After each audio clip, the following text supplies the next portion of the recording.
Mugamba mutya abali ku channel yaffe eyitibwa Kyaiti YouTube channel yaffe olunaku olwaleero tutunuulire eddagala lino liyitibwa ekibwankulata. Kino kiyitibwa ekibwankulata nga bw'okiraba. Ekibwankulata kino kirungi nnyo, njagadde mbeere nga nkikulagirira. Kigenda kuyamba ggwe omwana omuwala okwekolako service ku nsonga y'okufunza.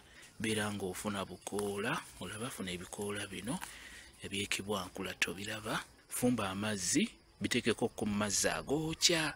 Bw'omala biteeka mu mazzi agookya binnyikemu nga bw'obijja mu mazzi agookya, n'oluvannyuma biyengere mu mazzi amalala agannyogoga agawoze g'otadde mu kabakuli. Biyenge nnyo, biyengere ddala. Bw'omala obiyenga sengejja otuzza oto bulungi. Bw'omala otusengejja emirundi ng'ebiri buggwemu obukyafu, n'oluvannyuma beera ng'otawaaza amazzi ago ng'ogayingiza munda mu bukyala bwo. Bugenda kufunda, beera nga weekolako service ku nsonga eyo ey'okufunda. Kigenda kufunza bulungi nnyo olunaku. Beera ng'okitawaaza emirundi gyonna gy'osobodde. So kitawaaza emirundi 3 oba emirundi 4 oba emirundi 5. Ekikulu kya byonna gatawaaze ng'ogayingiza munda. Kikole osobola okukikola okumala wiiki nnamba ng'otawaaza amazzi gano ag'ekibwankulata. Osobola okupima n'omanya nti buli w'ova okufuka ng'otawaaza amazzi ago b'eddagala eryo ekibwankulata kijja kuyamba ku nsonga eyo ey'okwefunza.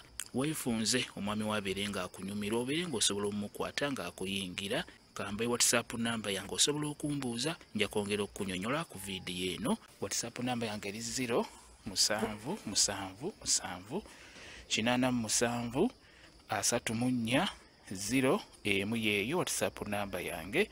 Mwebale kubeera ku channel yaffe eyitibwa Kyaiti YouTube channel yaffe. Kyembasaba mugende mu maaso ne gyegattako mbeere bulungi. Mweraba.